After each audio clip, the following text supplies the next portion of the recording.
And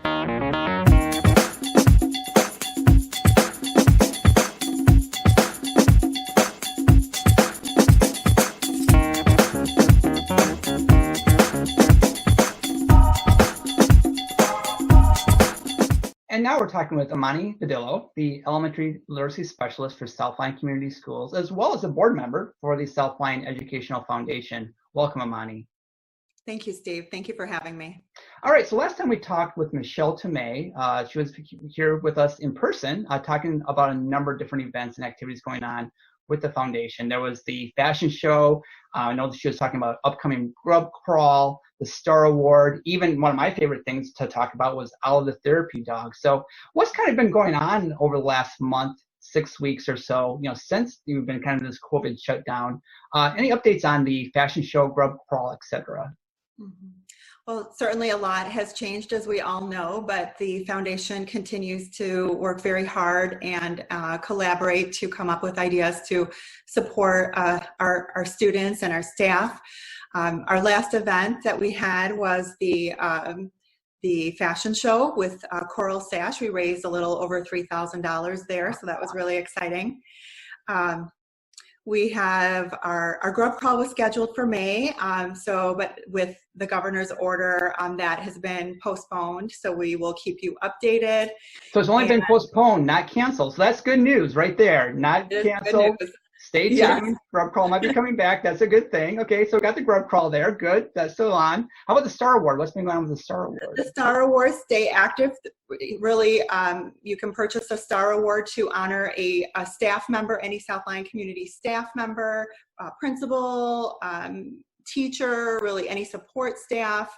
And they receive a certificate. They have their picture taken. They're showcased on our website, and it really supports the foundation. And that's year-round too. That's not just a one-time, one event, springtime, nominate and execute it there. That can be done at any point in time, correct? Correct. It's a great way to really showcase the staff, even at the end of the year, for all their efforts, especially now with all this online learning and all the new learning that the staff had to do. New challenges, definitely. Now, how about Olive the Therapy Dog? Any updates on Olive? How's that process going with Olive and training? And the last time they were talking about the training process. Any updates on that front? Yeah, we're very excited about Olive. Olive is ready to start. Olive was ready to start at South Lyon East High School in the fall. Okay, very cool. Well, I'll look forward to hopefully the schools will be open in the fall, and Olive will get some nice interaction with the students there. So now let's talk a little bit about your role as an elementary literacy specialist. What exactly is that? I'm not real familiar with that. Mm-hmm.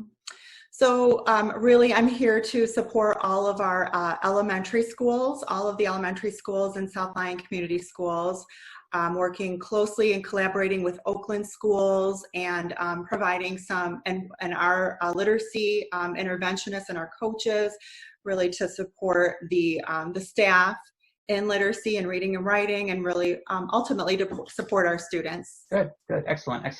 Well, I know we are, one of the things we want to talk about this evening was the Pioneer at Home book kits, I think, that were sent out. But first of all, what's really the purpose of the book kits, and what did that all entail? Mm-hmm. Well, we know that literacy is the foundation of all learning, and we know that books can bring comfort to students without them leaving their homes, and we know how relevant that is right now while we're at home. Right. The purpose really was to provide access to some wonderful resources, some wonderful books to help students stay engaged in literacy and learning. Yep. And was that for only a handful of students? Or were students from all districts or all schools provided books, or what did the book actually contain then? So the foundation purchased 50 sets. We